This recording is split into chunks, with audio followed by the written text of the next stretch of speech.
আল্লাহ পাক হেদায়েত এবং বুঝ সবাইকে দিবেন না। আল্লাহ যে আপনাকে কথাগুলো শোনার তৌফিক দিচ্ছেন, বোঝার তৌফিক দিয়েছেন, আপনার কান পর্যন্ত পৌঁছে দিয়েছেন, আপনি সৌভাগ্যবান। আল্লাহ পাক সবাইকে সুযোগ দিবেন না। 1999টা মানুষ জাহান্নামে যাবে, 1999টা মানুষ জাহান্নামে যাবে। এটা হাদিসে আসছে সহিহ বুখারীতে 4 বার।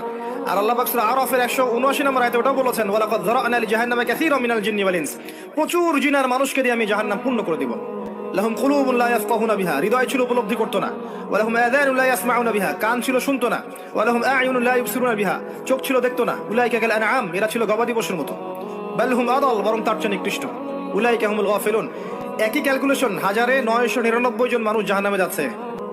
তো আপনি সৌভাগ্যবান, কারণ এই কথাগুলো আপনার পর্যন্ত পৌঁছেছে। আপনার প্রথম কাজ হচ্ছে আগে তওবা করা। আমার সাথে পড়েন, আস্তাগফিরুল্লাহ আল্লাযী লা ইলাহা ইল্লা হুয়াল হাইয়ুল কাইয়্যুম ওয়া আতুবু ইলাইহি। আস্তাগফিরুল্লাহ আল্লাযী লা ইলাহা ইল্লা হুয়াল হাইয়ুল কাইয়্যুম ওয়া আতুবু ইলাইহি। তওবা করেন আল্লাহর কাছে। তওবা করার পর কি করবেন যুব সমাজ শুনেন?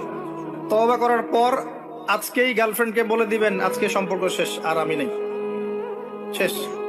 ওইটা রাস্তা বন্ধ করেন, কারণ এটা আপনার জীবনের সবচেয়ে বড় ফিতনার রাস্তা।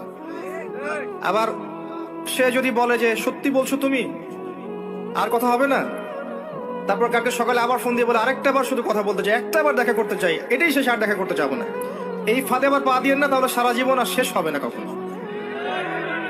নাম্বার ডিলিট করে ডিসকানেক্টেড হয়ে যান।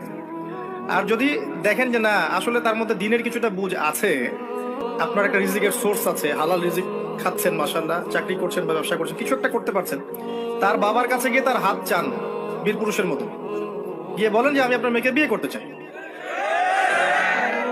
যদি বয়স হয়ে যায় এবং তাদের মধ্যে একটা কুফু হয়ে যায়, আপনি বিয়ে করে ফেলেন, সিম্পল। প্রেম করতে যাচ্ছেন কি জন্যে? প্রকৃত প্রেম শুরু হবে বিয়ের পর ইনশাআল্লাহ।